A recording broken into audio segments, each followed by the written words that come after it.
Let me bring in Marc Stein. He's a busy man covering the NBA. New York Times senior NBA writer. I likened it to Christmas. We talked about it all year long, and then it took about 7 minutes to open up the gifts yesterday.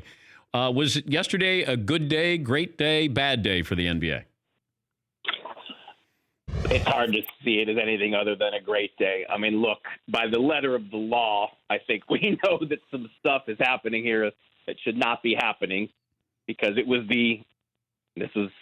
I've covered a few of these. Wildest day one by far. There's not even a second place. I mean, we've never seen day one action like that, but it also helps when you have a week lead up. I mean, it's been from where I'm sitting in my dungeon where I track all this stuff. We've been at full tilt since a week ago. So a lot of conversations have been happening, and teams are ready to go. It was a very good day. You have a lot of these teams that are making moves, and it feels like the Clippers and the Lakers and the Raptors are not. It feels like there are three teams waiting for one player.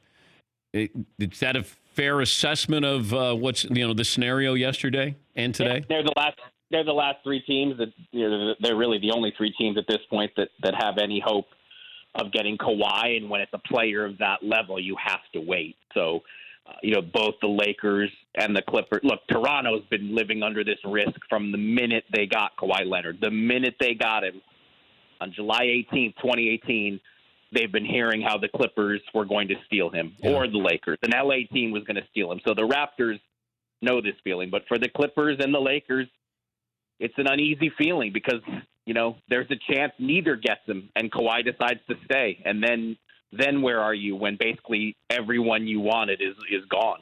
Well, what's the Lakers' plan B? What's Clippers' plan B? And what's Toronto's plan B?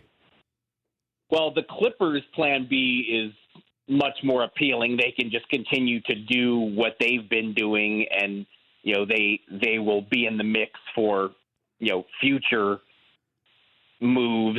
Their timetable's not as pressing. LeBron James turns 35 in December. The Lakers need they obviously getting Davis was huge for them, but besides Kyle Kuzma, there's nothing else there really. They just don't have much of a team. So I mean, their whole plan was to either convince Kawhi to come or maybe a fallback like a D'Angelo Russell or a Malcolm Brogdon. Well, D'Angelo Russell and Malcolm Brogdon aren't available anymore. So the Lakers, the Lakers really need to convince Kawhi to do this. Toronto, if Kawhi decides to leave, Toronto is on a different track, and again, that's the risk that they accepted when they made the deal. I mean, they made the deal knowing that this might only be a one-year marriage, and they won the ultimate prize, so I think they'll have to accept it. There's been a report, numerous reports, that the Knicks didn't offer Kevin Durant the max deal, but this is what hasn't been reported yet, Marc. Even if you did offer him the max, wasn't he going to Brooklyn anyway? That's where Kyrie was going. They were trying to get DeAndre Jordan there. It's easy to criticize the Knicks, but in this situation, I'm just looking at this logically. Maybe the Knicks didn't feel like they wanted to give him that extra year. All right, fine. But that doesn't. If they gave him that extra year, then Kevin Durant is now going to go there instead of the Nets. I don't see that. It's terrible for the Knicks that this is coming out. Okay. But the reality is that James Dolan has had this position about being hesitant to give him the max for days and days before this got to the finish line. But your larger point stands. I mean, the Knicks in the end weren't even in the room when Kevin Durant was deciding. I mean, the initial indications were that we might see Durant take the bulk of this week to make the decision. He ended up making it on day one and announcing it in minute one that he legally could. Yeah. That's how locked he was on the Nets in the end. So, look, it's terrible optics for the Knicks, but the Knicks lost this because of what they've become. I mean, and so there is some culpability for Dolan there. I mean, he has to own this, for lack of a better word. I mean, he's the one in March publicly out and touted that free agency is going to be good to us and got people's hopes up. So the max, no max thing, people are going to fixate on that today. But there are bigger problems. And I said it immediately after we got that Durant was becoming a Knick. If this doesn't make Dolan take a step back and look at what the Knicks brand has become under his watch, and that the Nets could get two of the most coveted names in the game, and the Knicks get nothing. I mean, he has to look at himself. Will he? I don't know. But that's the issue more than the max or no max. He's Marc Stein, covers the NBA for the New York Times, joining us Dan Patrick Show. Best move or moves made yesterday were by who? Well, nothing's going to trump what the Nets did, because is it a great deal? The dream scenario, but the under the radar team is New Orleans. What the Pelicans are doing, the number of moves and quality players on good deals that David Griffin has brought in. What's happened with David Griffin and the Pelicans in, 6 weeks since he's been in charge? I mean, he's completely changed the perception of that franchise. It's amazing. Now, obviously, there's a huge slice of luck in it. The Spurs will tell you, hey, we were lucky. We were in the lottery twice, and we got Duncan and Robinson. You do need luck. So Zion Williamson, they can't claim any mastery there, but everything else they've done around that has been an A, maybe A+. Worst move? Worst move. I mean, look, I'm everybody wants to do winners and losers, and it's too hard to do that at this point. But, I mean, obviously there are teams out there that are coming away with nothing. And, look, the Knicks have certainly raised eyebrows with the money they've spent on, I thought the deals would be shorter and smaller in the wake of not getting Durant and Irving. They've decided to spend more, I think, and on a lot of front court players than people were anticipating. But I think also we need to see where the Lakers and Clippers shake out here. Too soon for me to call that one.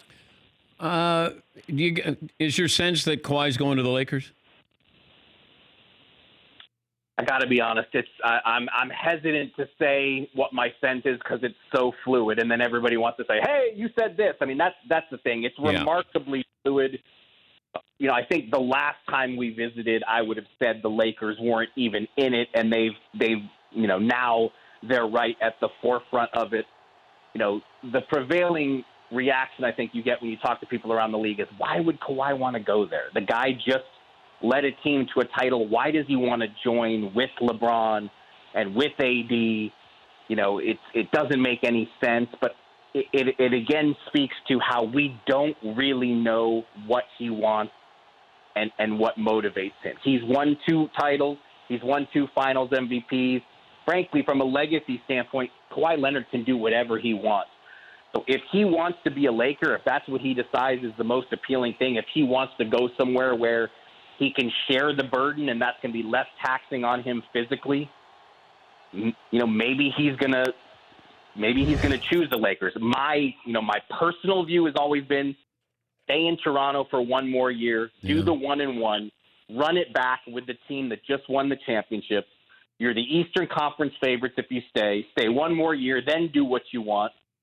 But this won't surprise you. Kawhi has not called to seek my counsel on this one.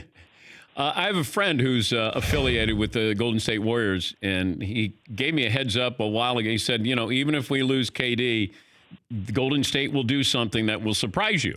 And so when I saw D'Angelo Russell going there, and he goes, "Are you surprised?" I go, "Yep, I am."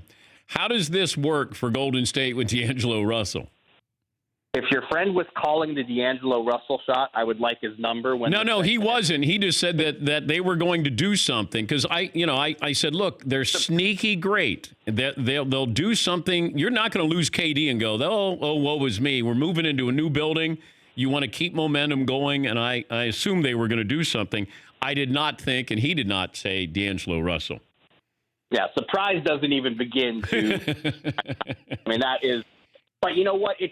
Next year, their season is going to be so fascinating because this is all about the future. D'Angelo Russell doesn't fit there whatsoever.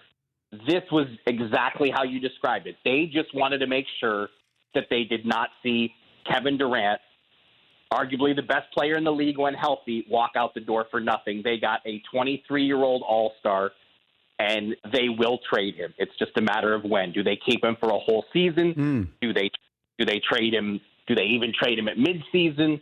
But, Stephen Curry and Klay Thompson, you might have heard of them. They're a pretty renowned backcourt. Those guys aren't going anywhere. So there really isn't room for D'Angelo. Obviously, Klay's going to miss the bulk of next season. So in the short term, yes. But this was really about the Warriors protecting themselves for the future. And next season, this first season in this new palace they've built in San Francisco, it's really all about setting them up for the future. They want to be able in year 2 to move forward at the level that we've been accustomed to watching them for the last 5 years. Great stuff, Marc, throughout this process. We appreciate your time as always. All right, guys. Thank you. Marc Stein, New York Times senior NBA writer. For more Dan Patrick Show, tune into Audience Channel 239 on DirecTV. Stream for free on BR Live or download the Dan Patrick Show app.